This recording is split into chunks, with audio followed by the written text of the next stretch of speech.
I'm Keegan from tinyforlife.com, and I'm going to show you how to make the best hot and sour soup my parents have ever tasted. We're going to cut this pork against the grain. If you can see right here, there is a grain, kind of like wood usually. And I'm going to cut this in half with, and now I got to flip this over and cut against the grain. You want to cut against the grain because it'll make the meat more tender, therefore more delicious. It'll be very good in soup. Next, I have my thinly sliced up 8 ounces of pork here, and I have my gluten-free flour. Normally you would use cornstarch, however I'm using gluten-free flour. And I have this soy sauce here and sesame oil here. I will get 3 tablespoons of each of these and mix up in this bowl, and then I will put the pork in there and mix that up in there with it. So, let's get 3 tablespoons of each of these. Okay. 3 tablespoons of the sesame oil. 1, 2, 3 tablespoons of gluten-free flour.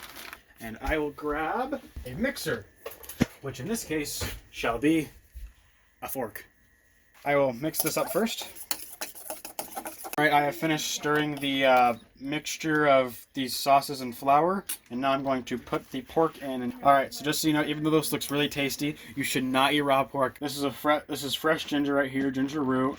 I took off a chunk of it, and I peeled it, as you can see here, and I'm going to use this mincer to put it in the chicken broth to make it tasty, and cut it up into smaller bits so I can get at least 1 tablespoon. This thing is awesome. You just put a little chunk of something in here. There you go. Put it down. And then you just smash it. So we used this, which was really just a glorified juicer. And so we now have our minced up ginger, 1 tablespoon, and we're going to put it into our broth. And now we gotta do the same for garlic clove. Alright, so I have this minced garlic here, as you can see, that I used the mincer for. This time it actually worked.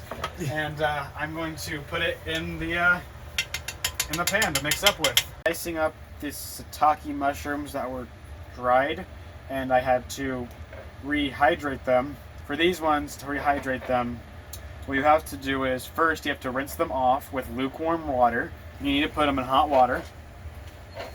And then you have to leave them in the hot water for about 15 minutes, and then you start dicing them up. The stock or broth is boiling currently, and so now since it has started boiling, I'm going to put the shiitake mushrooms and the marinated pork in there.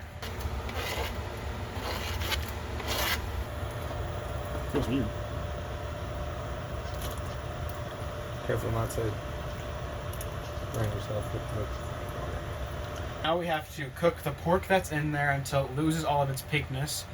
It says about 3 minutes. So I'm now stirring the hot and sour soup, and let's check out some of the pork to see how it's doing. Well, the pinkness looks pretty gone to me there. I think about 2 minutes. Now we have to add everything else in.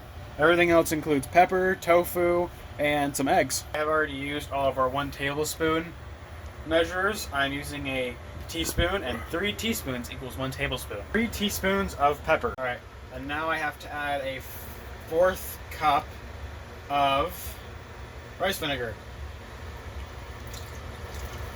Ta-da! It's 8 ounces of tofu. And I diced it all up to make it like more bite-sized, and that will add extra flavor to the hot and sour soup. Alright, now I'm going to take 2 eggs. That's 2. And then we lightly beat the eggs. And we'll slowly pour it into the soup.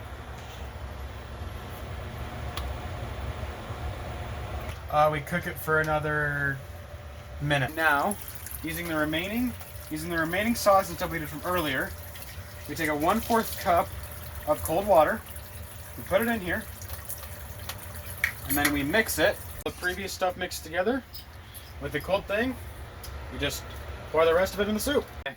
Alrighty, time to try the hot and sour soup. See how good it tastes.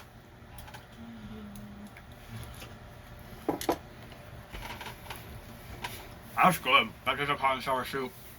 That's amazing. Awesome. Remember to like and subscribe. And also remember, even if you don't live tiny, you can always live the tiny lifestyle.